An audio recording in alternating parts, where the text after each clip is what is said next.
As gas drives volcanic eruptions, Salvo and his team are today trying to determine how much is coming out of the volcano. Different types of gas are released when the magma rises to certain depths. An increase in particular gases could mean that magma is racing towards the surface.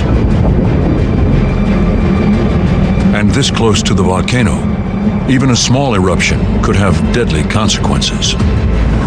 There are many risks when working here. The gases, they are highly corrosive.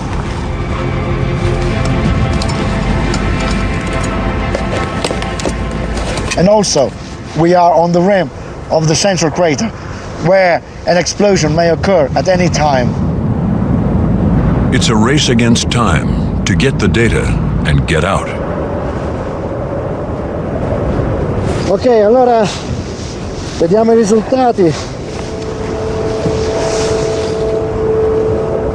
Each time the gas passes in between the infrared source and the sensor, we get a lot of dips in our spectrum, each one corresponding to a specific gas species and each one giving us the concentration of that specific gas species. Today, the team doesn't see any drastic changes in the level of gases. Yet there is one gas in the data that is more important than nearly any other. So we see carbon dioxide, we see chlorine, we see fluorine, we see sulfur dioxide, but the most important one is water vapor. From its liquid state to its vapor state, it increases its volume by 1,000 times. Water vapor is a driver of volcanic eruptions, and on any given day, Mount Etna releases hundreds of thousands of tons of it into the atmosphere.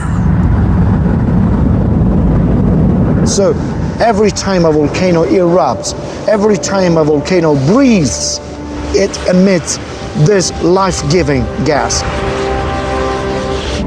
The origins of water on Earth have been debated by scientists for hundreds of years. Some believe that water was delivered by comets. But recently, there has been mounting evidence for a different explanation.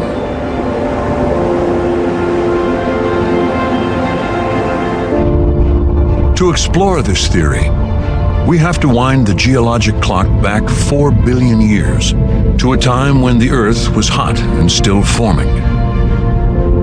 The idea is that water has always been on Earth, trapped beneath the crust. It's locked in liquid magma. But as the Earth's surface began to cool and harden, volcanoes acted like a tear in the fabric of our planet, allowing the water to slowly escape.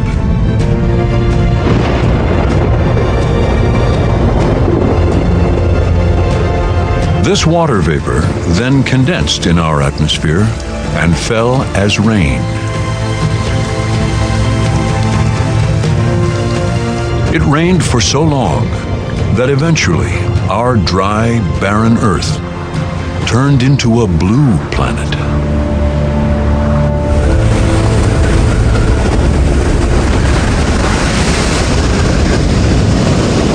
Water that we see on Earth mostly comes from volcanoes. Without volcanoes, there wouldn't be life on Earth, literally.